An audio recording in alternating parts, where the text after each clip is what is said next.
Hello, and welcome to another edition of Coffee with Comrades, a podcast discussing current events, theory, and action through a radical lens.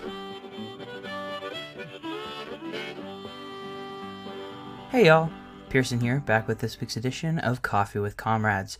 I want to start off by giving a big shout out to today's guests, Serena Viola and Cosby Hayes. Serena and Cosby are friends and comrades of mine who also happen to be working class artists here in Tallahassee. We had a wide-ranging conversation that went on for well over 2 hours, so I decided to break it up and put it into a two-part special. In part one, we talk about Serena and Cosby's art, who and what inspires their work, gentrification in Tallahassee, the state of the local art scene, and cultural production here in our community. Next week, we'll be back with part two, so be sure to keep your eyes peeled for the second half of this conversation, which will be dropping March 17th. If you want to check out Serena's art, you can follow her on Instagram at Serena Viola Art.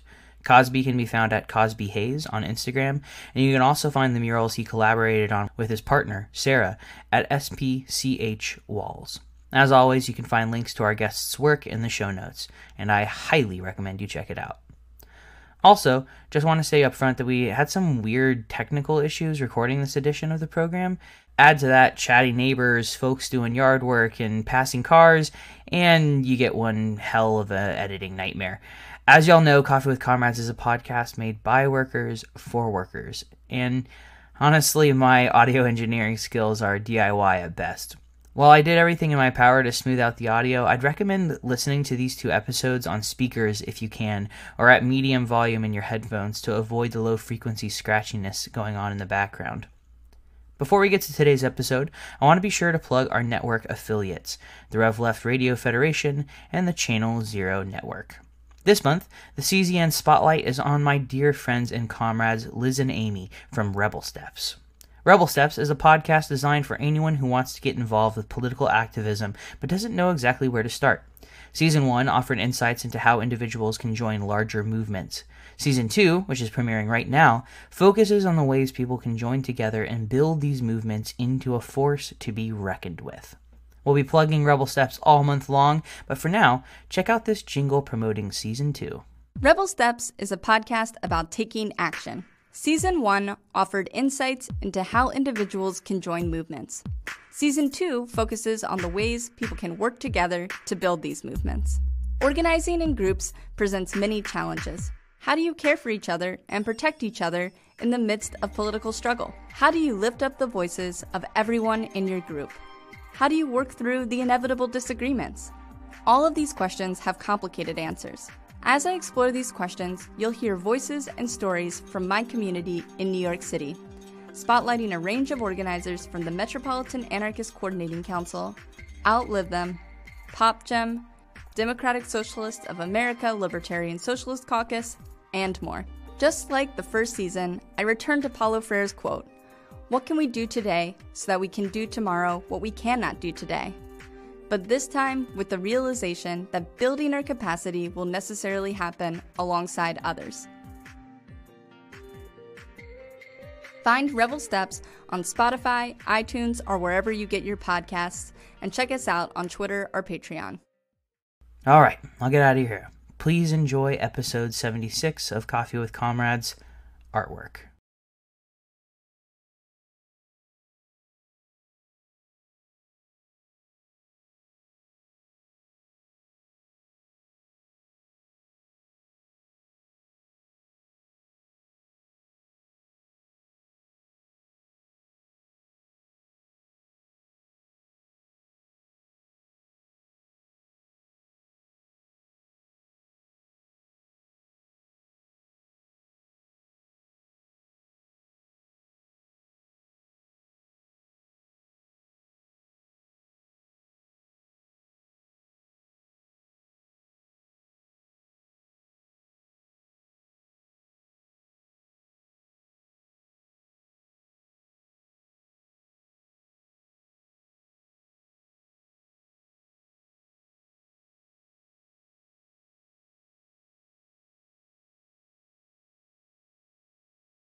encounters and thought about how dirty the people I live with are. Uh-oh. Hopefully they're not listening to this one. I spent the morning getting ready for this, but also taking care of a sick girlfriend who hopefully doesn't have the coronavirus. We love you, Sarah. But if she does, things will work out. Yeah, for sure. She's gonna be fine. It's no big deal. Nothing to worry about. It's weird. Like, I feel like so much of the fear is driven by this sort of like yellow peril, like racist like bullshit. No, you already see it being expressed all over the country. Yeah, but it is fascinating that like it is going to have like a material impact on like the economic conditions. Like, it's already like, especially over in I guess there's this one port in Los Angeles where like a big majority of shipping that comes to the United States goes through, and they're already seeing just like empty. Yeah, which is wild. And so like it is interesting how even something to that has been drummed up in certain ways and has been used as almost like a scare tactic, is also still able to have this really dramatic like impact on like the material conditions of our shared reality, which I think is crazy. Yeah, I have a few friends who, like so many we know and love, spend way too much time on Twitter and Reddit. You might say that they're very online. Yeah. Online. Who have been extremely concerned about this for the better part of 2 months, and now I'm like, oh God, I really hope that they weren't right this whole time. They're definitely not. Like, it's really not a big deal. I don't think so either. I think the only thing that concerns me is, like you said, the supply chain aspect of it, and people's tendency to overreact, you know? Yeah, for sure. That's the thing that concerns me the most, is like the overreactions that are going to follow. And like, it's clear that this current presidential administration doesn't need any excuse to, limit the people who can or can't come into this country. And so that's like the thing that I think concerns me the most, Yeah, I think situations like this to highlight already evident flaws in a global already evident flaws in a global capitalist system, in that producers and suppliers don't always operate on what's immediately needed by a market, so to speak. Sure. They're operating more speculatively on profits that they're hoping to have coming in, and what they think will sell and when it will sell. And so these types of things spook them, and they tend to produce less and ship less and order less, and therefore totally up with shortages. And naturally all of that burden ends up falling on the workers, people who actually do the labor and put in the time to make the products that are being shipped and all that stuff. Because capitalism. But regardless, we're not here to talk about coronavirus, although it probably will come up since we are talking a little bit about like traveling and stuff. But today, on this week's edition of Coffee with Comrades, I'm joined by two local working class artists from Tallahassee to discuss art, cultural production, and our local community here in the capital city of so-called Florida. Welcome on the program, Serena and Cosby. How's it going? Hi, how you doing? Good. It's good to see both of y'all. I am really glad that we could finally make this happen. I've been wanting to sit down with both of you and chat about art and about, Tallahassee in general. I feel like, as you both know, I'm not a huge fan of Tallahassee. No? No? I know, it pisses me off. I love Tallahassee. But Coffee with Comrades, parentheses, fuck Tallahassee. But at the same time, I do want to like be intentional about like living here and like, investigating the place. Like just yesterday, Serena and I were walking around Frenchtown, which is like historic, like black and primarily African American community in Tallahassee, and has been for a long time. But they have this like cool like history tour. Have you ever done that? No. It's pretty dope. You kind of walk around and they have these plaques, and then they have these like voice modulators that like have people speak to you as you're walking around. It's pretty badass. Wow. Yeah. Highly recommend. But anyway, I want to be more intentional about being here and like celebrating the things that I do love about this city. And so I figured it would be a natural fit to have the two of you guys come on. Originally, we were going to have Cosby, speaking of sick partners, we were going to have Sarah come on as well. But she's feeling under the weather and wasn't able to join us today. So obviously, we hope she feels better, and nothing but well wishes to her. I will do my best to represent the body of work that we have both created together. Hell yeah. Very cool, very cool. Well, speaking of which, could you both introduce yourselves and say maybe a little bit about how you got into making art in the first place? I thought about this question for a long time yesterday, and it's kind of hard to say for me personally. I feel like everyone starts drawing as a kid, or at least most people. Your parents give you crayons and markers and paper to just, have time pass quickly and have fun. But I think, honestly, art took off with me because my grandmother was a really great artist, along with a writing teacher and a musician. And sounds like a badass. Yeah, I just look up to her so much, and I really admire her. And unfortunately, she passed away when I was 2. Mm-hmm. But I met her a couple times, and I feel really connected to her. And the more I learn about her, the more I feel like we're really the same person. Mm-hmm. So I think it's because of my grandma. Fuck yeah.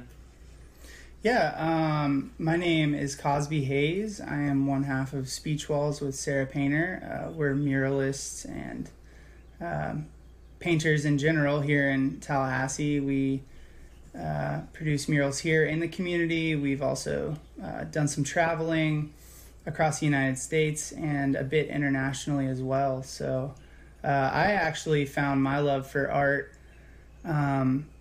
through growing up in an art room. My mom is a high school art teacher and has been ever since I was alive. Shout out to all the art teachers out there.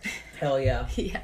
They really do make a difference in so many students' lives. And at a pretty young age, I found, doing stencils and wheat pastes, and naturally progressed into graffiti, and started to really appreciate those types of mediums that allowed for such a large substrate to paint on and engage with, and it not just being in this sterile gallery environment, but it's actually out there existing in the world and interacting with people's day-to-day lives. So got a few early commissions from different businesses in town to paint signage and some murals too, and still wasn't 100% invested in it, and moved to Miami and just met so many incredible artists who were making their living doing it, and decided that I wanted to try and give that a shot. And pretty quickly after, moved back to Tallahassee, so a much smaller pond, far fewer artists doing that sort of work here than in Miami, where every third person you talk to is a muralist. Right. And have just been trying to make a living here, and like I said, getting to travel a good bit too. It's also really special to get to create with my significant other on most of these creative projects, because they mean a lot to me and to her too. So I just wanted to say something about art teachers. That's so true, how they impact you. I remember my kindergarten teacher was just so eccentric, and she had the funnest stuff for us to do. And I remember learning about Picasso and Van Gogh, and the artists that most people know about. And I remember hearing about how Van Gogh cut off his ear, and I was like, what? And I was so interested in this thing that I guess I hadn't known that much about art. Totally. And it definitely did impact me a lot. Well, I was wondering, you've already just talked a little bit about it, Cosby, but I was wondering, what sort of art y'all primarily make, and what your preferred mediums of expression are. I usually paint women and just people in my life, and when I paint women, I usually paint them looking tired and fed up, from being overworked, or I paint women on the job or at work. And yeah, I do painting, drawing, photography, performance, but I want to get more into installation, and I really love public art. I feel like it's really important. I make zines. Hell yeah. Try to do everything.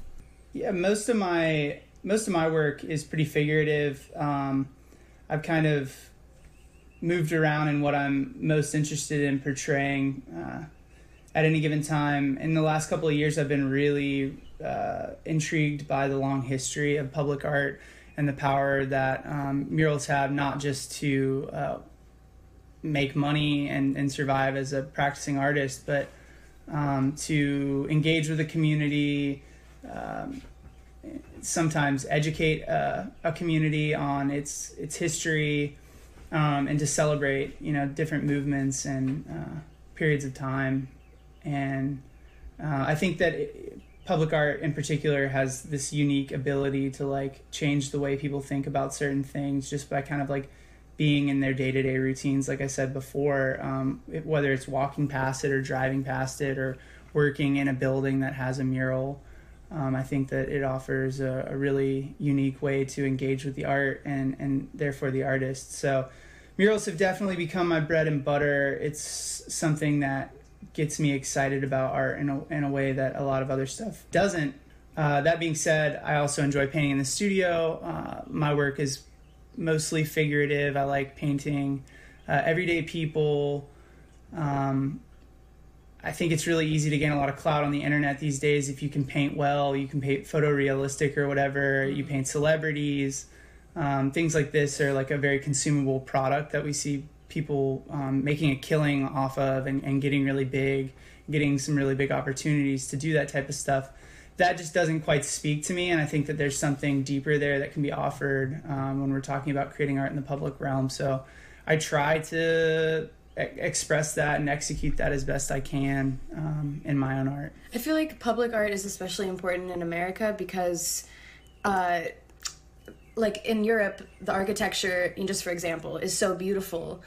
And they do also have a lot of public art and murals and stuff, but in America, like our architecture to me is like so ugly, and it's been thrown up and for convenience and whatnot, and it's like, I don't know, we walk around and everything's kind of so ugly to me, and I always feel so happy when I see a mural, and I wish there was more public art. Yeah, for sure. Or worse, even in that same example that you gave, we'll have a few historic buildings and the city is too scared to let anyone do anything to them. In some cases, I've painted on walls that were older and had never been repaired because the city had a bylaw that said they couldn't replace the mortar without like having a historic, restorative work done through somebody who's approved to restore historic structures. And then you go to Europe and you see all of these buildings from the 50s, 60s, 70s, whatever, these massive apartment complexes that are 10 stories tall, and they just have like beautiful murals on the side of them. They're not the most amazing or remarkable architecture, but they have much looser rules on what can be created in the public space, and I think you see the power of that, and that all of these artists are flocking to Europe to paint. Totally. It's really interesting too, thinking about how public art can then be interpolated by the capitalist machine, and how it can be used as like a tool for gentrification, and used to, essentially like make a space more glitzy and glamorous and make it more desirable, drive up, the cost of housing or the cost of rent in those areas, and use it as actually a tool for for capitalists to make an extra dime. And so it's interesting to think about like how the history of public art in particular has transitioned from almost like a sort of like a fuck you, like a rebellion, like an insurrectionary kind of thing, to a much more corporate kind of thing, and sort of how we can intervene in those spaces is something that I think is really important, because like that doesn't erase the importance or the value of public art. It just means that it has to be thoughtful and intentional. Yeah, like Pearson and I are involved with SJP, Students for Justice in Palestine, and they had an event recently, a person who had recently visited Palestine talking to us and showing us photographs, and the art, like the resistance and rebellion art on the Palestinian, well, I guess the apartheid wall is just, it was so incredible, and I guess artists travel there from all over the world to paint on the wall, and that was so powerful seeing that. Yeah, for sure. Well, I also wanted to ask you both, like, what inspires your work? Like, what artists do you admire and emulate, and whose work speaks to you on, like, a professional or on a personal level?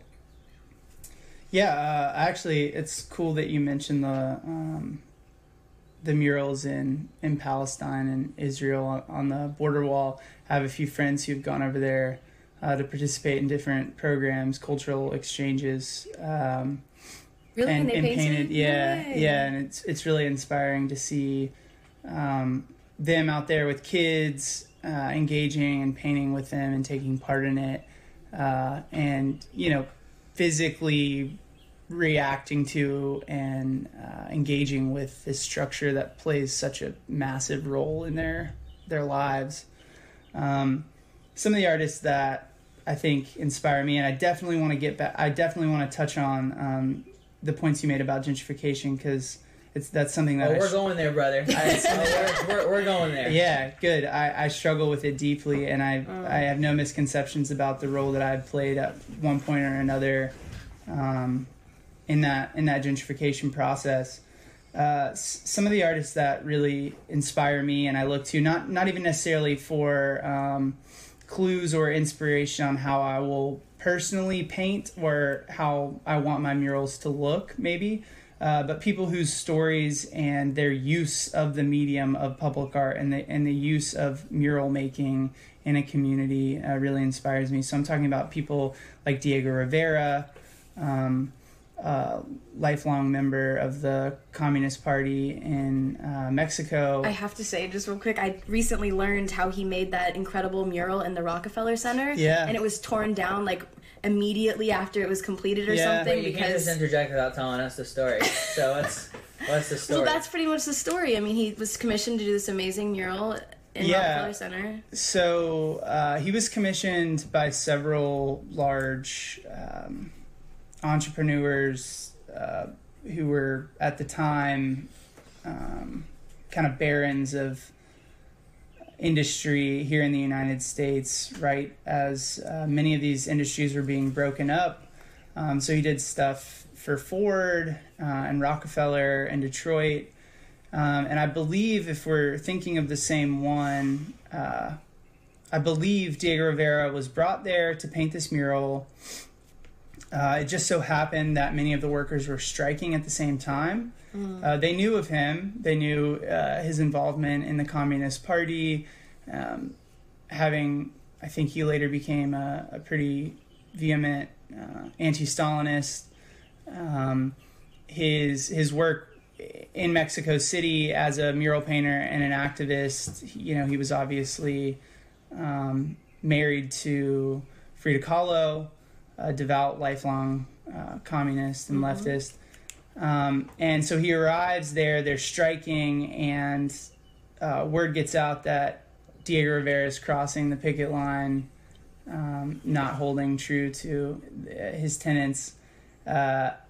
It was soon realized that he was in there very tongue-in-cheek and wittily creating these murals with not even really hidden messages, just pretty overt support of the working class here in the United States and abroad internationally. So that was pretty inspiring to me. I think, I guess you're right. They did pretty much remove that one really quickly once they realized they had been had. I don't know how he got the job there. Right. Those industries were awash with anti-communist, anti-leftist propaganda. It was the height of McCarthyism. Yeah, I would hesitate to speak on the timeline exactly, but you might be right about that. He was painting explicitly leftist murals all across Mexico, gaining a lot of clout for it, and using his work to discuss these societal topics. So I don't know, maybe they just hadn't done their research, but he got the better part of that for sure. Okay, I misspoke. I just looked up the dates, not the height of McCarthyism, but interesting. But yeah, what were you saying before I interjected?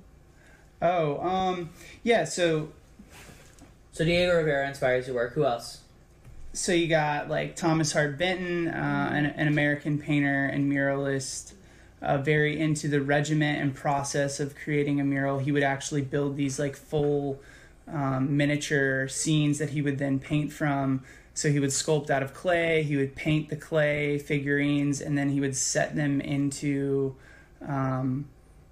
these little environments that he had created. He would adjust the lighting and then he would paint from that. And I think you almost never see that sort of craftsmanship and step-by-step process occurring in the same way in the art world today, or at least I don't.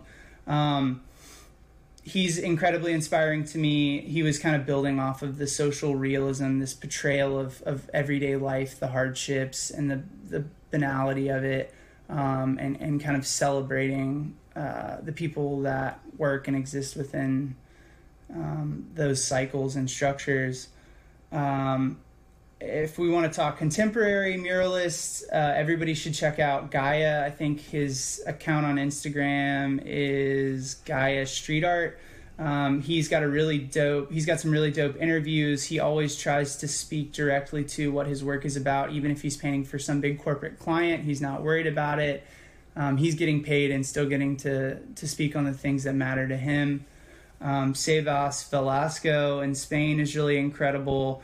There's a really inspiring mural movement of these very conscious left artists all across the world who are using their platforms and this large medium to speak on these things. And I think that if you're of the left and you're looking at culture and politics from an international standpoint, as we all should be, we should support the people who are putting out work that, speaks to and engages with our worldview and what we're fighting for. So, oh yeah. I made a little list, and these artists are all over the place, but the first one I put down, I kind of recently discovered this artist, Jeffrey Cheung, and I think he lives in Oakland, but I love how he does, work in the community, for the community, but also is in the art world, in the broader art world. And I think he even opened this shop called Unity, and he paints on skateboards. And do you know about this artist? No. Jeffrey? He's just really amazing. But then I also wrote down artists like Tracy Emin and Sophie Cal. I love Tracy Emin's honesty and confessional artwork, and her line work. And one of my favorite pieces of hers, she constructed this tent, and it's called something like Everyone I've Ever Slept With, and then she put the names of everyone in the tent, but it's people that she slept beside or in the same room as. And thought that was really poetic. And Sophie Cal is mostly a performance artist, and she does just really beautiful things. This one's kind of creepy, but she'll follow people and then make up stories about them. And then she'll also one time I think she left little gifts in a phone booth every day for people, mints and flowers and little things. And and then the artist, I don't know how to pronounce the first name, but it's CIAO Faye. And I saw them in the Guggenheim upstairs, and they had this installation but also a film. And so she makes films about some of China's most advanced industrial facilities, including the world's first fully automated sorting center. And I watched this whole film. I think it was an hour long. And it's it follows the only two employees that work in this huge warehouse. And at first the employees are really skeptical of each other and mind their own business every day and kind of interact with the robots more than each other. Mm-hmm. But then they slowly fall in love with it's just really beautiful. And then I recently found out that Alice Neal is a communist, and I've always loved her, paintings of people. And Jordan Castile is a contemporary painter of people, and she usually, meets people on the streets of Harlem, New York, and then, gets to know them and takes them to her studio and takes pictures of them and paints from the pictures. And then the final one that I put is Rebecca Morgan, who paints people, and she's from Appalachia, and then she paints people and kind of subverts the stereotype of Appalachia people. And then also Queer Appalachia just came to Tallahassee Zine Fest. Shout out to Queer Appalachia. Yeah, amazing work. So that's all I wrote down. Dope.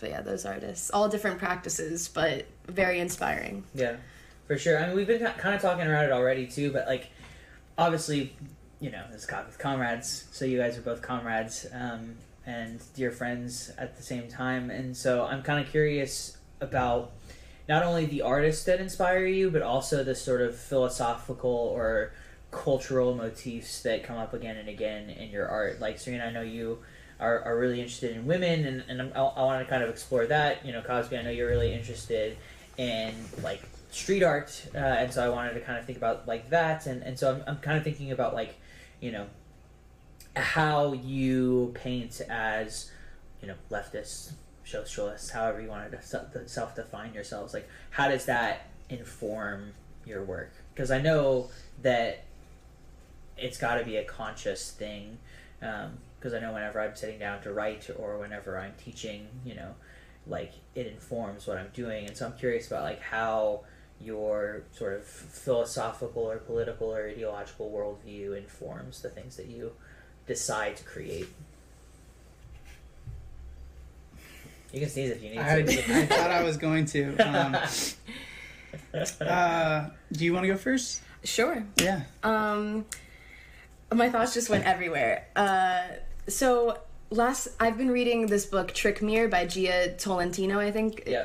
And it's really amazing. And just the chapter I was reading last night talks about kind of, well, it's the chapter is called Always Be Optimizing, and it's about, like, the rising beauty standards for women nowadays. And she was also talking about how, like, when women portray themselves online, like, you know, you're usually just being or, like, posing, and then I feel like when men post pictures of themselves online, it's usually of them doing things. Or, like, taking a picture in the fucking mirror. That's mirror selfies. Yeah. So, It's not praxis. And I forgot, one of the artists that I really love is Jeff, I don't know how to pronounce his last name, Bliumis, Bliumis. And he's done these amazing series of, like, people, like, he'll go into different restaurants and hotels and wherever he goes during the day and, like, takes, like, pictures or, like, sketches people, like, service workers, and then goes home and, like, paints paintings of them, just kind of, like, exploring the people that we ignore or, like, don't really appreciate that much. Sure. And so I'm really interested in, like, painting women working and, like, doing things. And yeah, so that's what I've been thinking about lately. Like, for my thesis work, I interviewed 20 women with different occupations, everything from, like, sex worker to teacher to lawyer, on and on. My mother, who worked in health insurance but now can't work anymore, and she was just denied disability for the third time and has to get a lawyer to try to fight that because she obviously needs it. And yeah, so I guess I'm constantly thinking about, and I shout out to the podcast Art and Labor. They're, like, a leftist podcast about art. And I was just listening to their episode, and they were reading some text. I forget what it was, but it was just talking about how realism in art isn't about, like, what people think immediately, which is, like, trying to portray reality. It's like art in itself is reality, but the beauty of, like, painting something that's, you know, considered realism is, like, showing the psychological makeup of people and, like, how it can show, like, the discontent of, like, where you're living in time or, like, within the system or within society. And I think that's what I'm trying to do, is just, like, show how it sucks, you know, this system that we live in, this capitalist system. So that's where I am right now. But that's super interesting. So, like I said, creating murals has really been the thing that I've been most focused on over the last few years. Just trying to make a living and trying to establish myself as an artist. And one of the things that I try to keep in mind when starting a mural or planning for a mural is considering the community in which I'm going to be leaving that mural in, and not just arriving in a town for a mural festival or for a municipal commission and adding another painting to my portfolio that I had planned before I even knew I was going to go to that community. And I see that so much once an artist kind of establishes their style and they have name recognition. A lot of times clients will bring them in and just say, hey, do whatever you want. And I think that that's great. I I look for that more and more in the opportunities that I get. Everybody wants to create exactly what they want to create, but I think that there is a level of responsibility that the artist has to consider where they're going to create this thing and how it's going to impact people's lives and how they engage with their community and their environment. So I usually try to dig in a little bit on the local history. Being a leftist and an activist, I try to find that thread in the history of the space in which I'm going to be painting a mural. So, for instance, we were in Chattanooga last April painting in a big graffiti mural jam. And at the same time, the CWA was trying to organize a vote for the Volkswagen plant there in Chattanooga, Tennessee. It's actually the only Volkswagen plant in the world that isn't unionized. And wow. They've failed several times over the last decade to unionize their workforce. The state has allowed the company to break the workers up into different sections so that the union can't represent all of them. And then they've said, this small group of workers can have this organization or this association. And so the CWA has been trying really hard.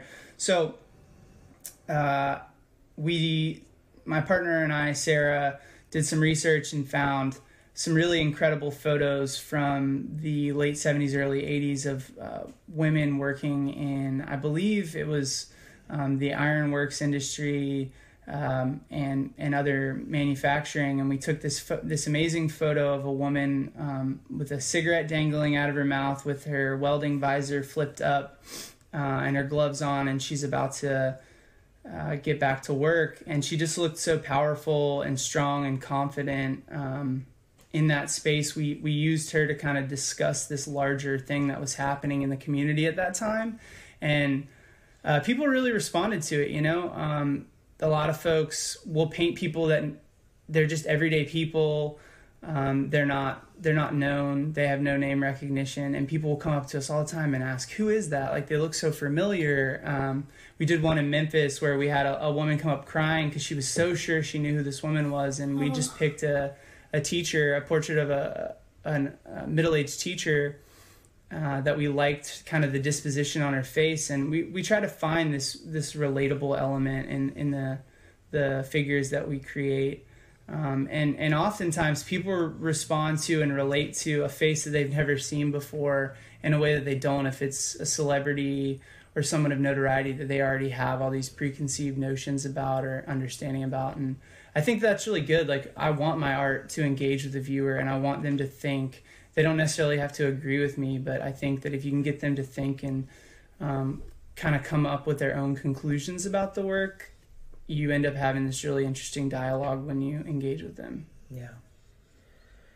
Yeah, it's really interesting thinking about the intentionality behind it, especially when you are, motivated by trying to make a more liberatory, more egalitarian world, and sort of the going into a space and trying to hear people's stories and be present and not kind of dip in and then just do your own thing and then get out, but like really be in a space as much as you possibly can. It's something that I admire in both of your work, the way you've interviewed like workers, and Serena, the way that you are very intentional. I mean, I've sat with you before, Cosby, while you've been like researching like about places in order to try and figure out what you want to do, and it's really cool thinking about that. And I wanted to be kind of intentional in the first part of this kind of discussion, talking about Tallahassee, because you guys have both been here in Tallahassee far longer than I have, and so I'm kind of curious about sort of like how you've seen Tallahassee change and the sort of the history of Tallahassee, the different sorts of art that are here in this community, and also kind of the act of cultural production more generally. And so I was wondering, obviously we look around Tallahassee and it's been gentrified incredibly over the last like a couple of years. And so as folks who have been here to actually see that, I was wondering if you could maybe talk a little bit about that history for listeners who might not be aware. I moved around a lot, like, as a child because of the recession and whatnot, but I mostly grew up in, like, my high school years in Cocoa Beach, Florida, which is predominantly white, like, small beach town, and it's a really weird place. And Tallahassee has been a wake-up call to me because I feel like it's way more telling about, like, the country at large and, like, the blatant economic segregation here and everything. Oh my God, it's terrible. Yeah. It is. I've said this on the podcast before, and I'm sure I'll say it again. It is one of the most segregated towns still, like, in the United States. It, like, statistically, it's absolutely kind of batshit how clear the demarcations are in this city.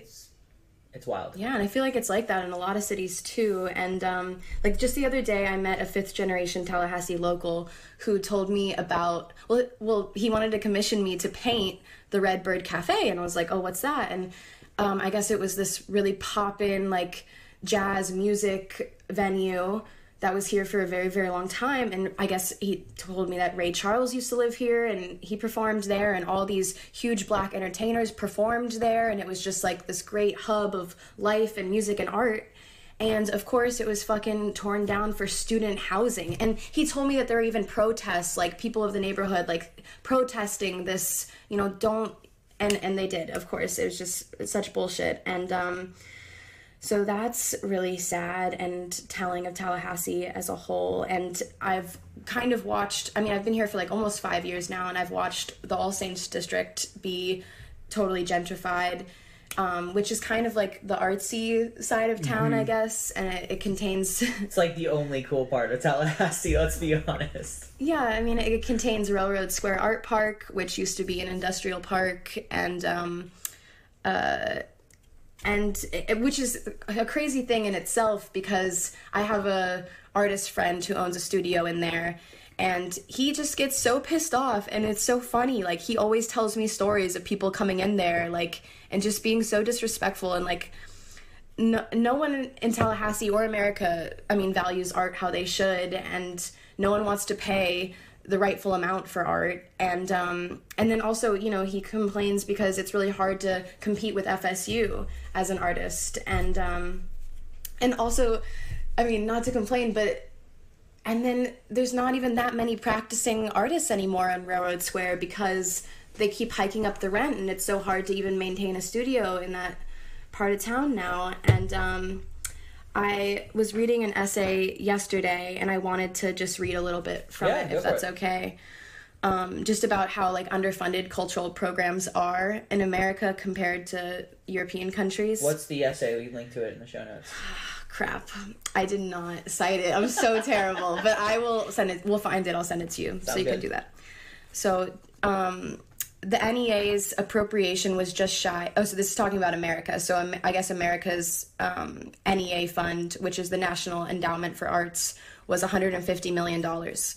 The federal arts budget of Sweden, meanwhile, a country with a population of 10 million, was $220 million. Finland devoted $523 million to the arts that same year. Norway is especially generous. Established and senior artists can receive a guaranteed salary in the form of a work grant with a maximum duration of 10 years with the possibility of renewal. Emerging artists can receive work grants to help them get established. In 2016, an annual work grant was worth roughly $23,000. Germany's cultural budget is $1.8 billion euros. The number of performing arts venues is, by American standards, laughably high. And then you can see it happening here in Tallahassee. COCA, which is the Council for Culture and Arts, was like the first place that my art professors at FSU took me to and showed me, because it's so important for artists to be involved and, like, link up with them, because they can give artists so many opportunities. And now the Board of County Commissioners is trying to take away their funding, which then takes away the funding of 621 Gallery, which is my personal favorite gallery in Tallahassee, because it always has such amazing contemporary art. And so it's just really sad that they've continued to defund arts in America for so long now. Yeah. You were at that COCA hearing, weren't you, Cosby? Yeah, I was. I think when you really start to kind of like pull on any of these threads in this community that are directly tied to the art scene here, you start to see how tangled the process of gentrification, land ownership, and the ownership of the means here in this community is both tied to the art scene, and how the art scene is in this really fucked up way totally reliant on it and kind of being held hostage by it. So for instance, just to talk a little dirt, the county was trying to essentially perform a hostile takeover at a county commission meeting last week. They were going to hold a vote where they would effectively have taken control over COCA, and they were withholding the approval of the money that is set aside from COCA's budget to pay for operational costs, so salaries and things like this, until this decision was made. So effectively holding all of the COCA staff's salary up in the air and in question. The arts community and the community at large kind of rallied around COCA and showed up and spent several hours during public comment speaking against one county commissioner in particular, and another who had kind of seconded this idea, supposedly under the air of like just hearing all ideas or whatever. It was a resounding denial of any interest in moving forward with that process whatsoever. But when you look closer, COCA has its own issues too. Don't get me wrong, I'm so thankful for COCA. They're amazing folks there and they do really vital work in the community. But the way that they are structured, their hands are tied from providing any direct resources to any single artist in the community. They can offer us no financial support. They can offer resources and links to other programs from around the country and internationally, but we can't go to them and say, hey, I have this great idea. I need $15,000 of funding for this 6-month project. And that's what they should be for. Like we should have institutions in this community and the state that provide those resources, because I think if art is being created for the right reasons, it's not being created solely to be a product and to produce wealth. It is there as a resource and an example of culture and a society, and that should be valued regardless of profit margins. So we need to be able to give artists money to spend time doing this work and creating, and things that come along with that are paying rent, paying for food, and all of these other things that we all have to find a way to do. And for some reason, the wires get crossed when you have that discussion, and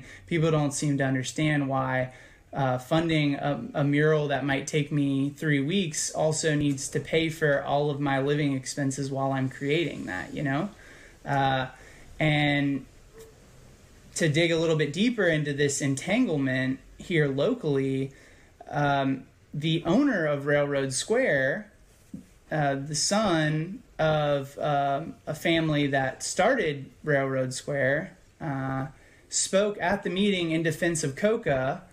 So this family is responsible for both hiking the rent on these art galleries and artists and putting stress on these communities that have been existing there since the 80s, creating art, and then simultaneously going and supporting the Arts Council that, because they've raised the rent on, the Arts Council is now responsible for paying more to provide aid to this gallery that was under real threat of closing within a month at certain times. And so the money is both being used to put leverage on the art community, and then at the same time purporting to be in support of and in defense of the art community. So it feels to me a little bit like this weird Stockholm syndrome situation where we're both like thanking the people who are holding us hostage monetarily in the community, and then feeling the real effects when they put pressure on us and raise our rents and things like this. So, or plop down a giant hotel in our little arts neighborhood there. So it's really interesting, and I'm not even totally sure how I feel about all of it yet. I think it's constantly developing and evolving, and so my understanding of it is as well. Yeah, it's kind of wild too to think about the interventions, especially when you think about again, you know, the fact that the arts are so well funded in other places in the world, and there's that like cognitive dissonance, and I think that part of it comes from this sort of romantic vision of the quote-unquote struggling artist, right? That artists should never be successful. They should never be financially compensated for their labor. There's this sort of romantic image of, oh, well, you're doing it because you love to do it, right? Right.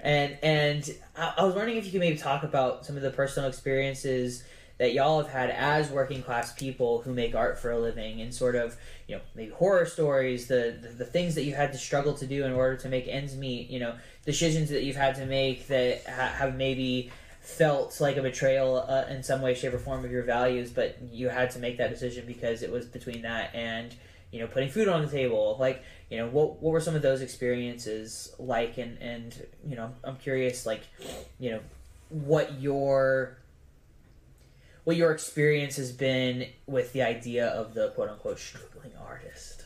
Well, it's funny that you say that.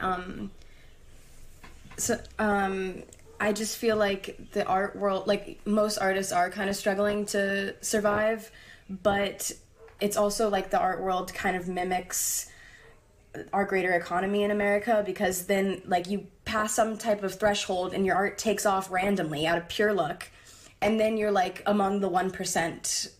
You know, you and then there's like a bunch of, well, a small percentage, but a bunch of artists who, you know, their work is worth like $40,000 a piece or something, which is just like ridiculous. And then we're trying to like vend and sell our prints for like $5 to $10, and it's just really crazy how it takes off like that. Well, and there's no in between. And totally, it speaks to the kind of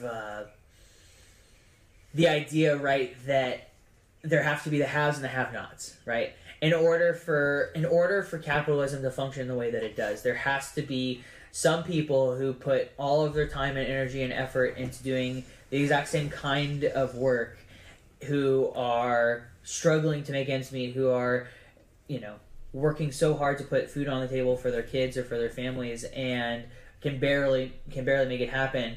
And then you have those exemplary few, right, whose work is great and terrific, but fuck Jeff Koons. But isn't necessarily that much different from the work that is also being produced, right? And it's the labor value that's put onto that particular artist in order to make it so that the capitalist mode can continue to function the way that it does, right? It doesn't value them equally. It values one as higher than the other so that it can create the mode of scarcity, right? For that particular artist's work is really expensive because everybody wants it, right? And it's fascinating how. And why does everyone want it? Because one rich person was like, "Oh, I have it," and right. Now it's expensive. Right, or it was put into this particular gallery or whatever it might be. Yeah, it also leads to not just purchasing the work that is valued high at that moment, but it facilitates a lot of speculative buying and trading, and you'll see the industry put emphasis on a new artist because they're trying to pump the price of the art up. Mm-hmm. Because they think it's going to be worth something, and then you have many people coming in and buying the artwork because they think that it's going to be worth something. They're buying it as an investment. They're not buying it because it speaks to them or because they're excited to hang it. They're speculators. And so you see prices go way up on certain artists, and then 2 years later, they can't get a show anywhere. And to the point that Serena made about this small portion of artists kind of passing this threshold and their lives being forever changed. When you dig into a lot of those artists, and I encourage people to, you will find, not with all of them, but with many of them, these artists' success is much like anybody else's success in life. It has very little to do with what they're actually creating and producing, and has far more to do with their background and the connections that they have. I see wealth and influence and this nepotistic product that comes out of that lead to artists getting very big very quickly, finding a lot of success because of who they knew, whether it's who their parents were or who some connection. And so I think it's important to keep that in mind too, that the art world doesn't necessarily hold up what is the best art. It holds up what's the most profitable. Right. Absolutely. Which is batshit in so many ways. It's interesting to think about, how people will have that like hit of fame for 2 years and then they'll burn out because of the fact that it's no longer valued the same way, and so those speculators have moved on to someone else in much the same way that, like, it reminds me in some like weird kind of sick way of like stock market speculation, where it's like, oh, I'm going to invest in this artist, it's and then the same people getting into the art trading world that are involved in those markets and those systems. Do you think the art trade market is itself something that devalues the labor of artists? 100%. I mean, it's operating in the same modes of late capitalism that the rest of our economy is. So you see things just like entire condo buildings in Miami being basically empty but all purchased because it's just, people finding ways to park their cash and assets and temporarily leave them in these investments, quote unquote. You see people doing this with art too, buying it up and storing it away, and like literally like putting it like just like in a storage facility or something. Totally. Not even like selling it out to like a gallery or to like a museum or anything. Totally. You'll see galleries have openings in some of these larger cities with like ritzy art scenes. They'll have 2 separate days, like one more exclusive than the next, where for a certain price you get to come into the gallery early before anyone has seen the body of work and purchase it. Yeah. And you'll go to these openings and there's a red dot by each painting or each photograph because it's already been purchased. Somebody. And so those works are going to be displayed there in that gallery and then whisked off to some storage unit, some climate controlled storage unit for some rich asshole to then try and flip for a profit in like 10 years. When living in Miami, I did not know that was like the way that functioned. They would have lectures not by artists or art critics or art historians in Miami. They would have lectures from like financial advisors teaching people how to think about investing and how to get into this world of like getting in on the ground floor of an artist that's about to pop. Because it is a money market to them. It is not about this cultural product that the artists are producing. And it's so crazy. I was just talking to my friend Helen the other day, and she said something so beautiful. Just like how like the market and art are like oil and water. Like they don't even really go together. So when stuff like that is happening, it's like, it's not even, like you said, it's not even about art. It's just like ridiculous. It's about the profit motive. Yeah, and I think now is as good a time as any to say, and Pearson, you always tease me about this, but how much I hate Picasso. And I don't tease you about it for the record. I just always bring it up. No, I bring it up because it's something that I admire because of your principled stand against Picasso, and also because like it's an interesting thing that I didn't know, and I think that it's fascinating to think about the tensions between art versus the artist. But anyway. Yeah, nobody knows. But I read a book by his granddaughter, Marina Picasso. It's called Picasso. And he got really rich in his time, in his lifetime, and just kind of like held the money over all of his family's heads and like allowed all of his family to be super, super poor, but everyone expected them to be rich because their last name was Picasso. So they were kind of living like this lie and had to just like almost be like the servant of their grandfather Picasso and do everything that he would say so that he would like them and give them their weekly allowance to like survive. And he was super abusive towards the many, many women in his life. So read the book. I think that too brings up this interesting question that I find myself struggling with constantly, and I hear debated a lot on when talking about an artist, whether it's a musician or a painter or whatever.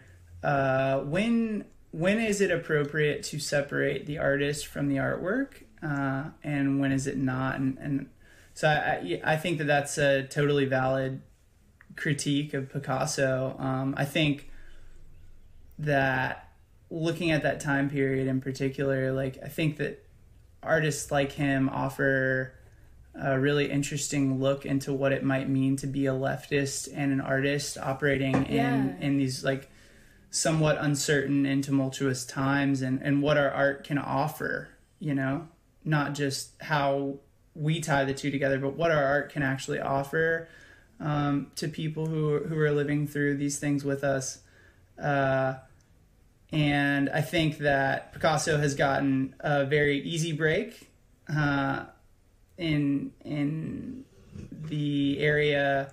I guess to restate that, I think Picasso has had it a little too easy. People have been too quick to kind of whitewash his past and how he treated the women in his life in particular. And so I think that it's always important to kind of revisit these figures and reassess who they were and how they treated people. Yeah, he's a prime example of how, you know, he's a misogynist and a communist simultaneously, and he was really involved, I think, with like the communist communities in Spain, but yeah, he was also a misogynist. Yeah, he was a pretty devout anarchist. Oh, really? Through most of the Spanish Civil War, and then when he moved to France, he joined I believe he was a Communist Party member in Spain towards the end, but moved to France and then was a lifelong active Communist Party member in France through the occupation, the Nazi occupation,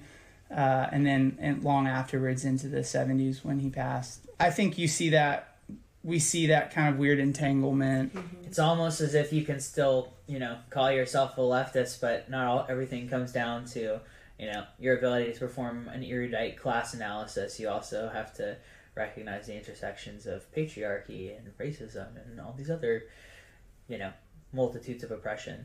Yeah, I was actually just in Spain and on one of the tours that we took regarding the Spanish Civil War and the revolution that took place in Catalonia. They were really careful to not cover up this conflicting history of both being this really liberatory movement with these really pure idealistic goals in Barcelona and across Catalonia, with this very regimented, bureaucratic, and scientific Marxism that was being impressed on to these freedom fighters in the north of Spain by Stalin's Soviet Union at the time, and how it's this really, really stark contradiction that happens. And I think that there's a lot that can be learned from that, because we see it not just in like super online left culture, you know, where misogyny is just so prevalent, but in our own lives and how we interact. And I try to keep that in mind as much as possible. And, you know, we all have our shortcomings, but if we're going to be on the left and we're going to create art that is of the left, we need to be conscious of that. 100%.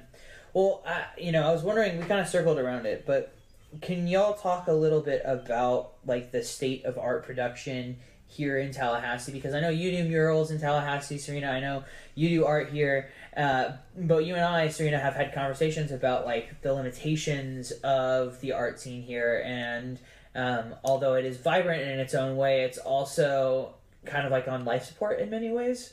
And I was wondering if y'all could maybe talk about what that looks like specifically for, you know, you, Serena, as a fine artist, and you, Cosby, as a street artist.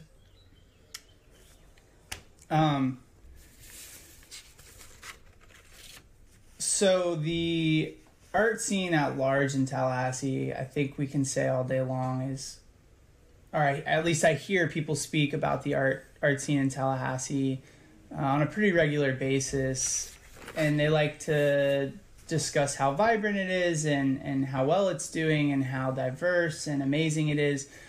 But I think the truth is, when you look at it, like, our neighborhood is being physically encroached upon. It's dwindling every day. There are less people there that made it that community a year ago than there are today.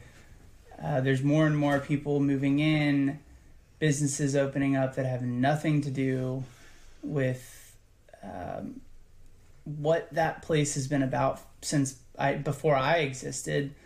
And it's having an effect on what artists can afford, whether it be studio space, maybe a gallery, maybe just a little shop front to sell their work and their friends' work.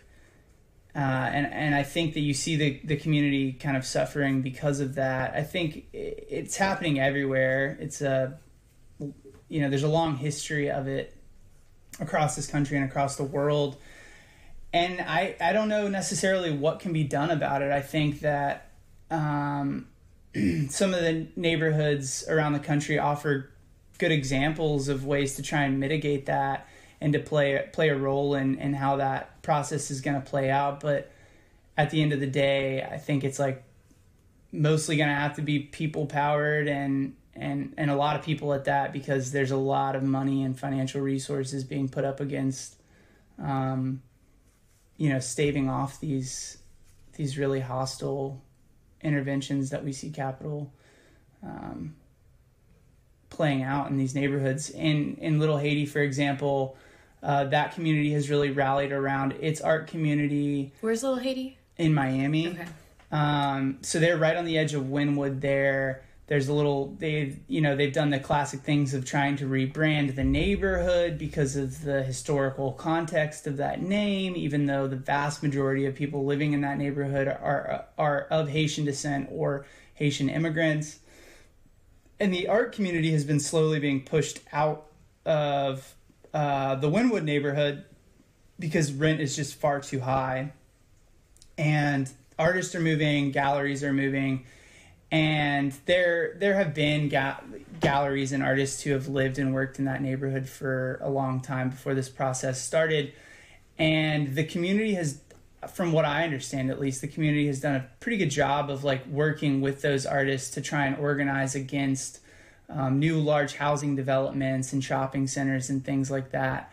Because I think that they see that most of these artists that have moved there over the last decade are in some ways economic refugees who are kind of being pushed there too, because they can't afford to live and exist and create in the spaces that they used to.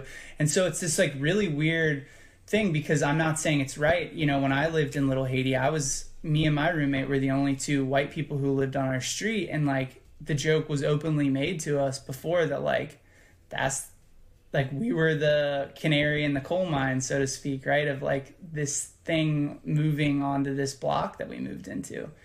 And I think rather than like fighting amongst themselves, which would be understandable in many ways, they've said, they recognize that some of these poor artists and members of the creative scene there aren't necessarily the problem.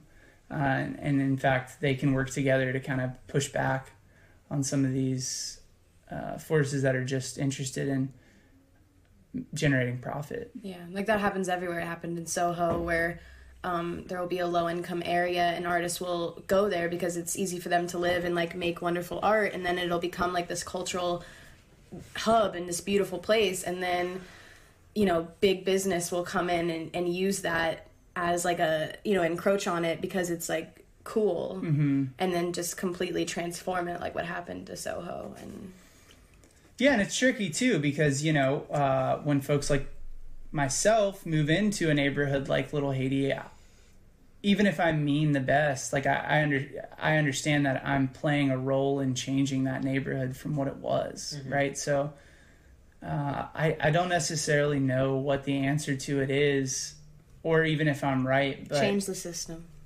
Yeah, well, that's definitely got to happen for sure. It's super tricky. I've painted murals that have definitely played a role in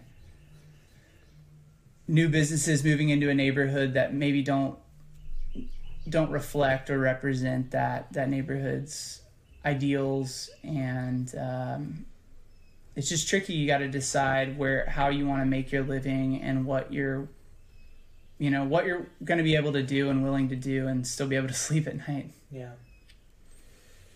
Definitely. I feel like we skipped over one of the things that you asked about how we make ends meet. And I definitely feel like I wouldn't be where I am without just like endless help and kindness of my friends and family. But I graduated from college, and of course I have a bunch of student debt.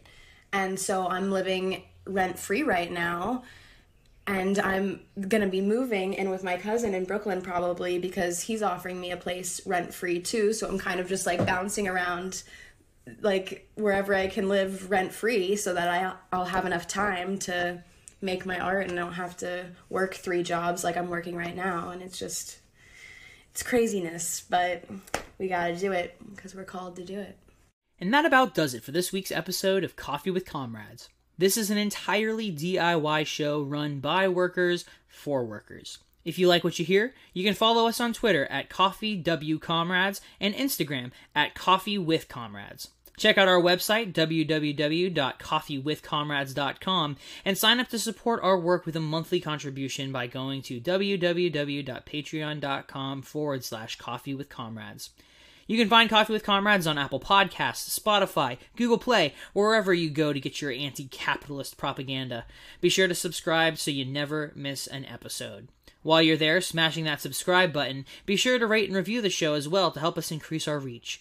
If you have feedback, criticism, or you'd just like to get in touch with us, shoot us an email at coffeewithcomrades@gmail.com. Until next time, stay wild out there, comrades.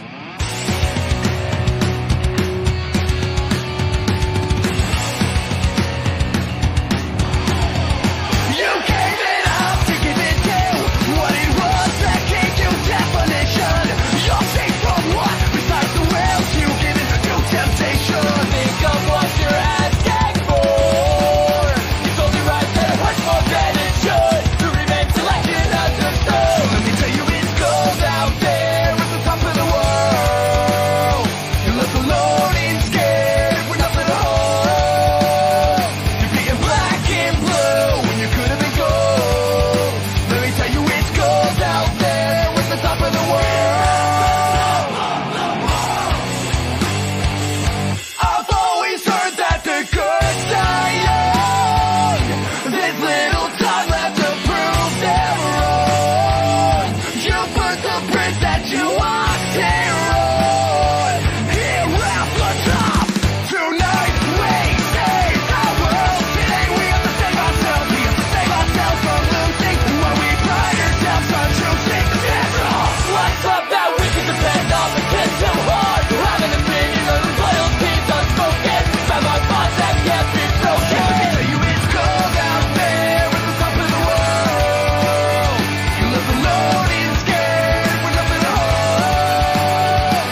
It's okay.